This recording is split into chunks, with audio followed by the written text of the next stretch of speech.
चलें सर, एक नया कॉन्सेप्ट शुरू करने जा रहे हैं, statement of profit and loss of service organisation. Sir एक हमने बात करी पिछली वीडियो में कि हम कैसे एक लंबी चौड़ी से, सर मैं अभी आपसे एक बात करने जा रहा हूँ जो कि सर्विस ऑर्गेनाइजेशन के हवाले से। तो हम इसमें क्या करें, कैसे इसकी वो बनाएं स्टेटमेंट ऑफ फाइनेंशियल पोजीशन और sorry statement of profit and loss कैसे बनाएं इसकी। कहते हैं service business is one which does not buy and sell goods. Sir ये बाइंग एंड सेलिंग नहीं होती। Such as an accountant, accountant firm होती है, ऑडिट फर्म होती है, ठीक है, इंश्योरेंस कंपनी हो गई, ट्रैवल एजेंट हो गया, हेयर ड्रेसर हो गए। सर ये लोग क्या करते हैं, सर ये लोग आपको सर्विस प्रोवाइड करते हैं। सर जब ये सर्विस प्रोवाइड करेंगे तो सर हम इनकी स्टेटमेंट्स जैसे हमने ट्रेडिंग ऑर्गेनाइजेशन बनाई ऐसे नहीं बना सकते। At the end of the financial year these business still need to prepare financial statements. However the trading account section of the income statement is not prepared. Sir ये बड़ी important बात लिख दी। क्या कहते हैं सर, देखिए, हम ना यहाँ पर ट्रेडिंग अकाउंट नहीं बनाते सर। क्यों? क्योंकि आप टिपिकली इसमें हो ही नहीं। आप तो बना ही नहीं, आप तो कुछ सेल परचेस कर ही नहीं रहे ना। सर आप क्या कर रहे हो, सर आप जो है सर्विस परफॉर्म कर रहे हो। तो सर आप जब सर्विस परफॉर्म करोगे, अब इसको गौर से समझिएगा। सर जब आप सर्विस परफॉर्म करोगे तो आपके पास एक आएगी सर्विस इनकम। ठीक है, आपने जाहिर है फी सबीलिल्लाह तो कोई काम नहीं कर रहा ना।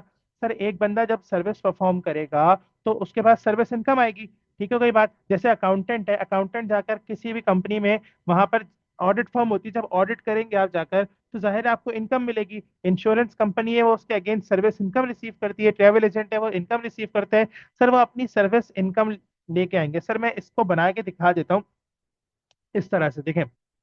अच्छा चलिए इसको पूरा रीड कर लेते हैं पहले। कहता है however the trading account of the income statement is not prepared as no goods are bought on and sold.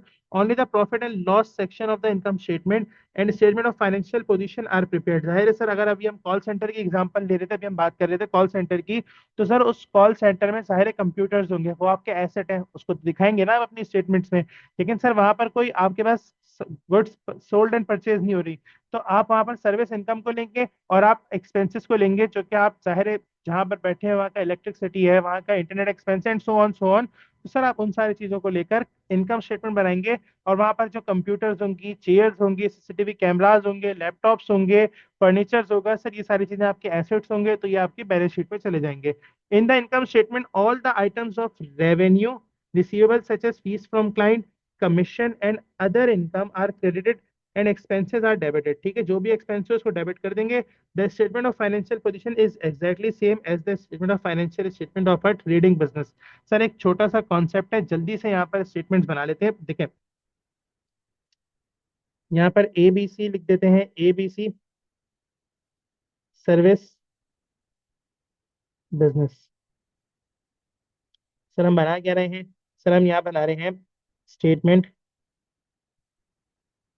Of profit and loss. और सर ये हमारे पास फॉर द ईयर एंडेड 31 दिसंबर 2024। ठीक है सर। अच्छा अब हमारे पास सर सबसे पहले क्या आएगा, सर हमारे पास आएगा सर्विस इनकम। ठीक है, सर्विस इनकम कैसे निकाली होगी सर आपने, सर मैं इसकी एक एग्जांपल देता हूँ। सर लेट से आपने इसको वर्किंग नंबर 1 से देख लीजिएगा। आपने पूरे साल 10 क्लाइंट्स केटर किए। ठीक है, 10 क्लाइंट्स केटर किए, लेट से। तो सर आपने 10 क्लाइंट केटर किए, अब आप इसको मल्टीप्लाई कर देंगे सर अमाउंट चार्ज। आपने जो भी अमाउंट उनसे चार्ज किया, अमाउंट चार्ज से मल्टीप्लाई कर देंगे, तो आपके पास टोटल इनकम आ जाएगी। ऐसा, क्या ये बात हमें समझ आती है? ठीक है जी। तो सर यहाँ पर मैं लिख दूंगा सर्विस इनकम, यहाँ पर आप नोट 1 देख लीजिएगा जाकर। ठीक है, ये कुछ अमाउंट आ गया। सर आप यहाँ पर ऐड कर देंगे, यहाँ पर इधर से लेस कटिंग एक्सपेंसेस।